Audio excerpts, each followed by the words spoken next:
하고 싶은 얘기는 제가 창고를 얻게 된 사연을 좀 여러분한테 얘기를 해드릴까 해요. 지금 시간이 저녁 9시 4분입니다. 오늘 일과를 마치고 집에 들어가서 밥을 먹고 앞으로는 그래도 유튜브 영상을 좀 자주 만들어야 되겠다는 생각을 하면서 창고로 왔어요. 일단 창고로 와서 어떤 영상을 찍을까 이렇게 생각을 하다 보니까 맨날 에어컨 설치에 대한 내용이라든지 이런 거는 사실 기능적인 부분이 많아서 반복적이고 했던 거고 더 이상 보여줄 것이 없을 수도 있어요. 그래서 조금 색다르게 제가 창고를 얻은 사연을 한번 공유를 해볼까 합니다. 처음에 창고를 얻어야 되겠다는 생각을 했던 건 저희 선생님 때문이었어요. 선생님이라고 그러면 저기 부천에 계시는 서한섭 선생님이라고 저한테 에어컨에 AS를 가르쳐 주신 선생님이에요. 옛날에 한번 그 냉동공조전에서 선생님이랑 대화하면서 그 영상 찍었던 게 있는데 킨텍스 갔을 때 선생님 얼굴이 그때 나왔었나? 아무튼 썸네일에는 얼굴이 좀 나왔었는데 뭐 그런 인연으로 해서 선생님과는 계속 연락도 하고 지내고 제가 모르는 게 있으면 또 전화해서 여쭤보고 그런 식으로 계속 교류하면서 지내는데 제가 그때 선생님한테 교육받을 때 선생님이 창고를 하나 얻어야 된다. 그래도 에어컨 설치기사는 이 창고가 있는 거랑 없는 거랑은 천지 차이가 난다고 말씀을 하시는 거예요. 근데 그때는 한 번도 저는 개인적으로 창고를 가져본 적이 없었고 뭐 잠깐 삼성 물류센터에 있을 때 이 팀이 같이 쓰는 창고를 사용을 해봤는데 이게 또 마음이 안 맞는 사람도 있을 수도 있고 창고에 이렇게 넓은 창고에 내 구역은 요만큼 정해놓고 쓰다 보니까 아무래도 제약도 좀 있고 뭘 갖다 놨는데 잊어버린 것도 있어요. 그래서 좀 속도 상하고 그랬었는데 그러다 보니까 이건 창고에 있으면 좋긴 한데 참 비용도 부담이 돼서 많이 망설였는데 선생님 말을 듣고 그래도 그래 한번 해보자. 선생님이 이렇게까지 얘기를 해주는 걸 보면 이 창고가 있으면 뭔가 달라질 거다 라는 생각을 막연하게 하기 시작했습니다. 차에 있는 저 많은 자재와 공구들을 자주 쓰는 것들만 남겨놓고 자주 쓰지 않는 것들은 창고에다가 재워놓고 그러면 좀 더 일하기 편한 상태가 되기도 할 거다. 근데 월세를 이렇게 저희가 알아보니까 뭐 작은 금액이 아니에요. 한 10평, 13평 이런 소형 창고는요 쉽게 구하기가 힘들더라고요. 그래서 이제 막 한참 알아보면서 와이프랑 같이 부동산 다니고 왔다 갔다 하면서 주말에 알아봤던 게 처음 제가 가지고 있었던 여러분이 가끔 유튜브에서 보시던 그 고양시 성석동에 있는 작은 길가에 있는 상가였어요.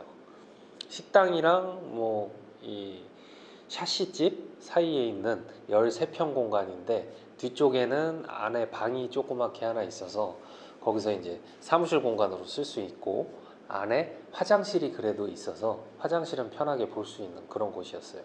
외부는 뭐 여러분들이 보셔서 아시겠지만 공간이 그렇게 넓지는 못해서 그때 짰던 앵글이 뭐 한 7, 8개 그 안을 가득 메우고 있었죠. 온갖 자재와 뭐 처음에 제가 중고 할 때는 중고 에어컨 실외기도 많이 쌓여 있고 실내기도 많이 쌓여 있는 거 보셨잖아요.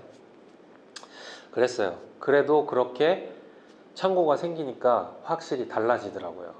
거기서 제가 2년 가까이 있었죠. 거의 2년을 다 채우지는 못했지만 이사를 먼저 와버려서 참 잘 썼죠. 처음에 40만 원이라는 금액이 되게 부담이 됐어요. 월세가 40만 원이었거든요. 근데 생각을 좀 이렇게 해봤죠.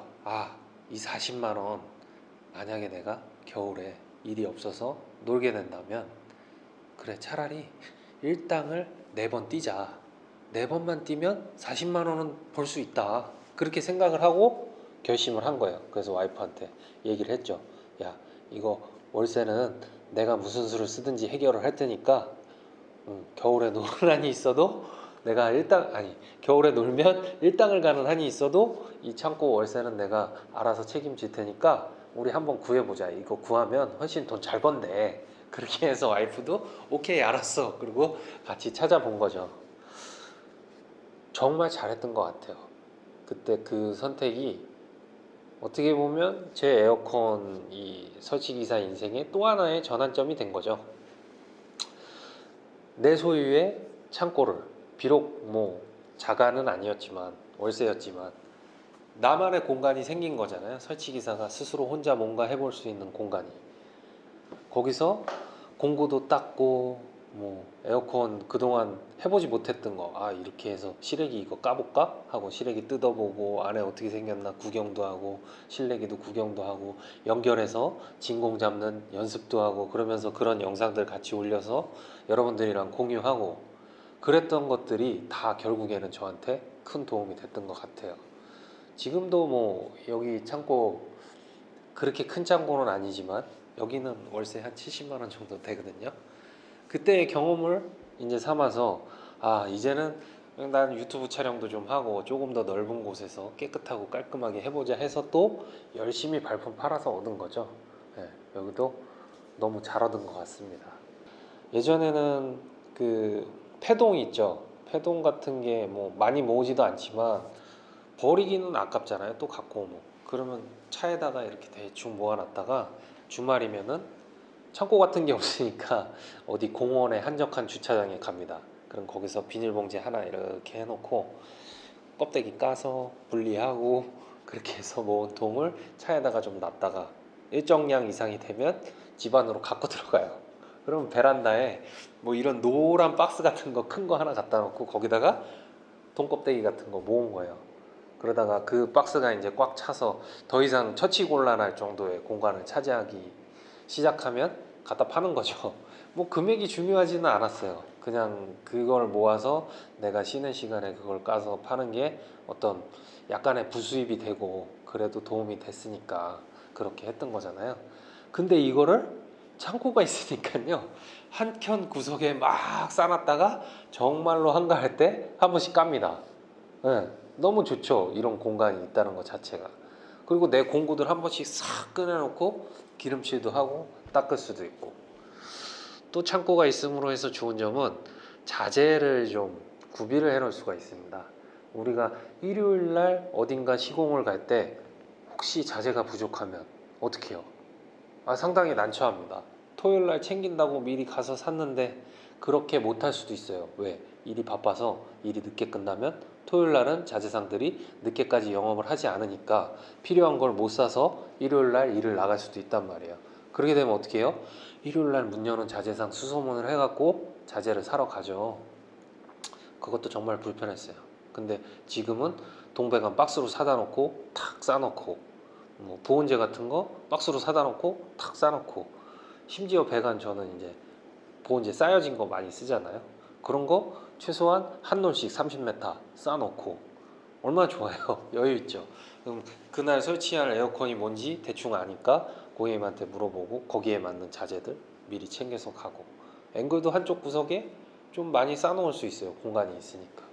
그러면 한꺼번에 많이씩 사서 주말에 그럴 때 필요할 때 쓱 꺼내서 갖고 나가면 이게 아주 뭐 꿀맛입니다. 진짜 편해요.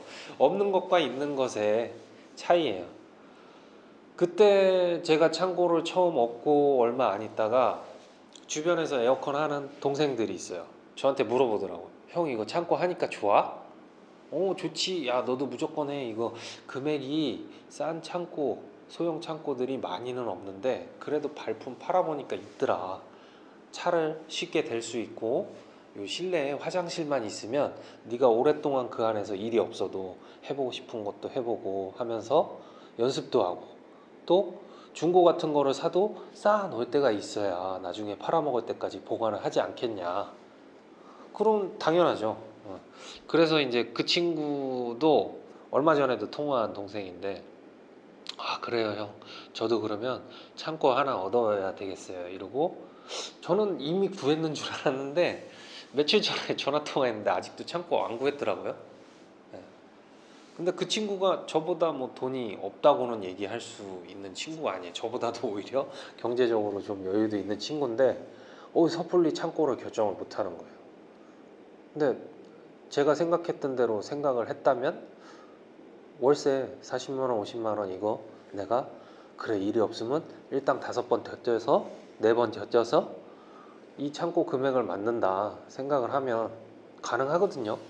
근데 뭐 대부분 우리 설치기사님들 좀 제가 가끔 안타까운 게 핑계를 너무 많이 대십니다. 일당도 가기가 힘들어요, 형. 일당 가려면 경쟁이 너무 치열해요. 또 뭐 주변에 일당 아는 데가 없어요. 그런 얘기 하면 벌써 이거 뭐 창고 구하기 힘들어지는 거죠. 네. 할 수 없습니다. 그렇게 생각을 하시면. 근데 뭔가 변하고자 하신다면 지금 당장 시작을 하셔야 돼요. 제가 전국 에어컨 클럽이라는 네이버 에어컨 설치 기사들이 모이는 카페에서 안타까운 글들이 올라오는 걸 많이 봐요. 뭐, 요즘 단가가 많이 무너져서 영업이 힘들다, 어쩌다. 당연히 힘든 건 모두 마찬가지죠. 근데 단가가 무너져서 힘든 건 결국엔 어떻게 보면 남 탓이거든요. 뭐, 제가 자랑하려고 그러는 게 아니라 그래도 남들보다 조금 더 받으면서 설치할 수 있는 이유는 뭔가 그 남들보다 틀리게 하려고 하는 노력들이 있기 때문이라고 저는 생각을 하거든요. 제가 유튜브에 아마 영업을 했으면 조금 더 잘 됐을지도 몰라요. 근데 처음부터 이 유튜브 채널을 열어놓은 것은 어떤 영업적인 것 때문이 아니었고, 우리 설치기사님들과 작지만 제가 아는 것들을 공유하고 그 과정에서 뭔가 나도 얻으려고 한 거예요. 그 얻으려는 건 뭐예요? 이미 얻고 있죠. 저는 실력을 얻은 거예요, 사실은. 제가 처음 유튜브로 시작했을 때 영상을 보신 분들은 알겠지만, 네, 지금이랑 비교하면은 설치 퀄리티가 형편이 없습니다. 그런데도 불구하고 그런 채널을 봐주면서 댓글 달아주는 여러분들이 있었기 때문에 오늘의 제가 있는 거거든요. 또 어때요? 박태인 사장님 같은 사장님을 만나서 영상 촬영하면서 그 사장님이 사용하는 시스템을 제가 받아들였죠. 박태인 사장님을 만나기 전과 후로 저의 에어컨 설치 인생의 전환점이 됐을 수도 있어요. 물론 이 창고를 얻게 해주신 우리 선생님을 만났을 때도 저는 그런 효과를 얻었다고 생각을 해요. 마찬가지로 전국 에어컨 클럽에서 좋은 글을 올려주시던 우리 삐돌이 선배님을 만난 이후로 또 제 인생이 달라진 거고, 또 전국 에어컨 클럽에서 가끔 세미나를 개최하면서 교육을 하시던 박미 에어컨 대표님을 만난 이후로 제 인생이 전환점이 된 거죠. 그때 처음으로 이제 교육이라는 걸 시작을 했었거든요. 그러니까 이런 모든 변화들이 제가 피했으면 결코 이루어질 수는 없었을 것 같아요. 그리고 제가 그것들을 다 받아들인 거잖아요. 제 스스로 혼자 할 수 있었던 일은 아무것도 없습니다. 뭐 하나라도 제가 지금 할 줄 아는 건 어디선가 지나가다가도 보고 배운 거예요. 저는 그걸 당연히 배웠다고 생각을 합니다. 나 스스로 존재하고 깨우친 자는 세상에 없다고 생각을 해요. 그러면 뭐 말이 좀 많이 엇나갔는데 아무튼 그렇습니다. 오늘 얘기 창고와 얘기 하려고 그러는데 뭐가 얘기가 되게 복잡해졌네요. 너무 길어지면 재미없으니까 오늘은 이쯤에서 마무리를 하도록 할게요. 여러분, 창고 꼭 구해 보십시오. 여러분의 능력이 허락하는 한도 내에서. 그렇다고 빚을 지고 하라는 게 아니라 보증금 500 정도는 있으셔야 됩니다. 월세 40, 50짜리 창고 들어가시려면. 그러니까 주변에서 좀 외지더라도 창고를 하나 구해 보십시오. 창고를 얻어지면 또 좋은 이점이 뭐냐면 우리가 사업자를 내고 일을 하잖아요. 그 사업자 주소를 등록을 하게 되면 그 지역에서 연락이 옵니다. 이 네이버 같은 데다가 주소 검색 있잖아요. 그래서 뭐 에어컨 설치를 내인연에서 검색을 하면 자기 인근에 있는 에어컨 설치 업체들의 주소랑 전화번호 같은 게 상단에 떠요. 그걸로 인해서 오는 전화도 꽤 많습니다. 저 같은 경우에는 이제 그 전화를 좋아하지는 않는데 어차피 상단에 떠 있는 거 전화하시는 분들은 가격이 싼 데를 많이 찾거든요. 그래도 그때 처음에 해서 그런 것들이 저는 예약이 되고 그래서 설치를 하고 했던 것들이 꽤 많았어요. 그러니까 한번 해보십시오. 나쁘지 않습니다. 오늘 얘기는 여기서 마치도록 하겠습니다. 감사합니다.